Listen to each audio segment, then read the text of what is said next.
இந்த வருடத்தின் மையப்பகுதியான ஜூன் மாதத்தில் 2ஆம் தேதி குரு பகவான் மிதுன ராசியிலிருந்து தன் உச்ச வீடான கடகராசிக்கு பயிற்சியாகிறார். இந்த பயிற்சி உங்களுக்கு ஒரு வரப்பிரசாதம். ஏனென்றால் குரு பகவான் உங்களுக்கு 4ஆம் இடம் மற்றும் 7ஆம் இடத்தின் அதிபதி ஆவார்.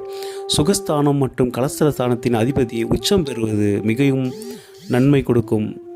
அது மட்டுமல்லாமல் 11ஆம் இடத்தில் குரு பகவான் உச்சம் பெறுவது 12 ராசிகளிலேயே 2026ஆம் ஆண்டு அதிக நற்பலன்களை பெறப்போகும் ராசியில் நீங்களும் ஒருவர்.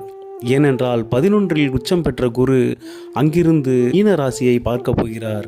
அது மட்டுமின்றி இவ்வளவு நாள் கண்டச்சனியாக இருந்து உங்களுக்கு பல சங்கடங்களையும் நட்புகளில் பிரிவுகளையும் உங்கள் எதிர்பாலினத்தவரிடம் சண்டை சச்சரவுகளையும் ஏற்படுத்தி கொண்டிருந்த சனி பகவானை குருவின் பார்வையால் புனிதப்படும் சனி பகவான் இனி உங்களுக்கு நன்மையை செய்ய போகிறார்.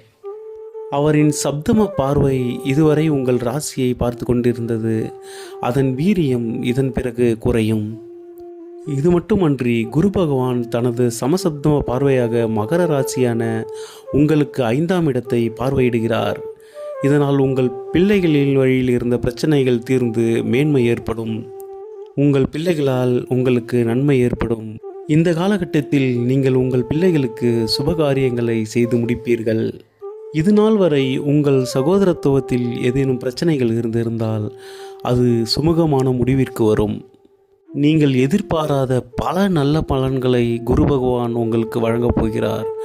அவர் 12 வருடங்களுக்கு பிறகு தன் அதி உச்ச வீடான கடகராசியில் சஞ்சரிக்கப் போகிறார். இந்த காலகட்டத்தை மிகவும் சிறப்பாக பயன்படுத்தி கொள்ளுங்கள். அது மட்டுமின்றி வருடம் முழுவதும்